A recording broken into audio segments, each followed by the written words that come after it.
Quickies, kurz, knackig und zackig. Diesmal geht's ums Einschottern. Und jetzt her mit dem Schotter.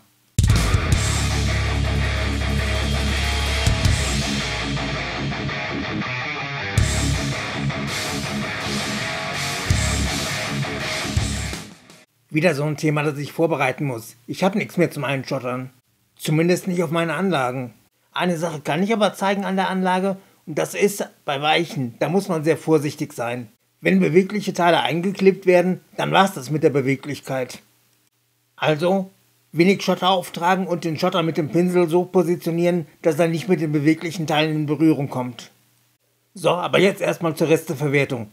Ich meine zum Diorama für diesen Film. Übungsdiorama vorbereiten.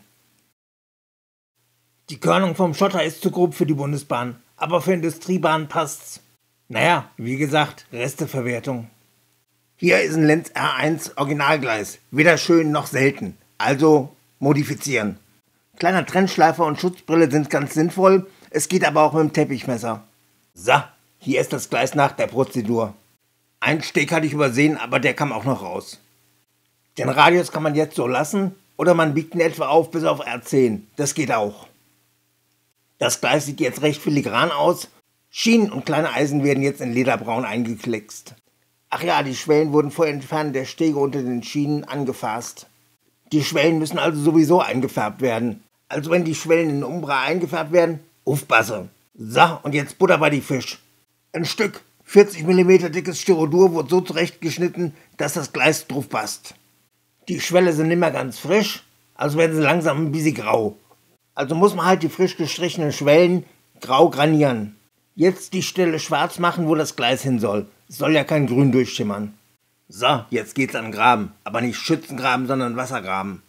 Erstmal Position anzeichnen. Dazu brauche ich 4 Zahnstocher und einen Streifen Trittschalldämmung aus Styrodur. Zahnstocher so setzen, dass man den Streifen dazwischen den Bogen einklemmen kann. Jetzt mit dem Folienschreiber die Kontur nachzeichnen. So, da haben wir es wieder, Frau Batz. Jetzt mit dem Teppichmesser die Grabe ausschnibbele. Und ohne ein bisschen Füllmaterial rein. So, genug hessisch gebabbelt. Jetzt kommt in den Graben noch zerstoßene, lehmig-bindige Erde. Gleise einschottern. Das Gleis liegt lose auf dem Untergrund. Da ist also in keinster Weise irgendwas fixiert. Gehalten wird das Gleis also nur durch den verklebten Schotter. Der Schotter ist in dem Fall echter Basalt.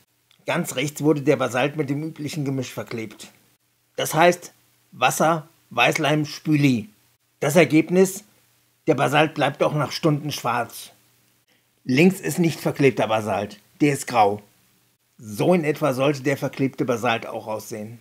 Und wie bekommt man das hin? Ganz einfach, mit wasserlöslicher Farbe.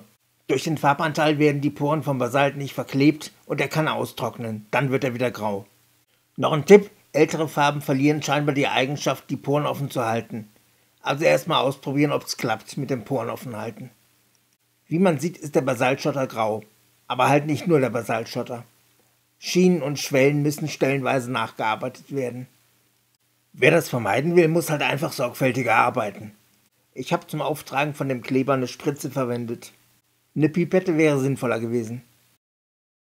Der Schotter wurde im Gleis übrigens mit Fingerspitzen und Pinsel verteilt. Der Schotter hält das Gleis übrigens bombenfest in der Position. So, das war jetzt aber auch echt wieder genug. Naja, nicht ganz. Ganz am Ende des Films kommt noch ein Bonus. Und ansonsten gilt: Daumen hoch, abonnieren, Glöckchen klicken, Videos angucken und die Videobeschreibung ansehen.